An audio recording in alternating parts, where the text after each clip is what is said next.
Hello guys, and welcome back to another tutorial. Today, I'll show you how to Apple Pay someone through messages. Firstly, start a new conversations or tap an existing one. Tap the plus icon, then select Apple Cash. Enter the amount you wish to send, then tap Send. You can add a comment that will appear in the latest transactions for both you and the recipient. Tap the Send button to review your payment details. If you want to use a debit card instead, tap Change Payment Method, turn the Apple Cash slider off, and tap your debit card to select it. If your Apple Cash balance is insufficient, you can cover the remainder with your debit card. Both cards will be displayed, showing the amounts deducted from each.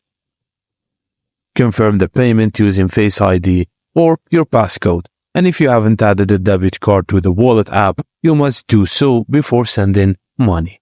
And that's it, guys. Thank you for watching, and please don't forget to like and subscribe for more.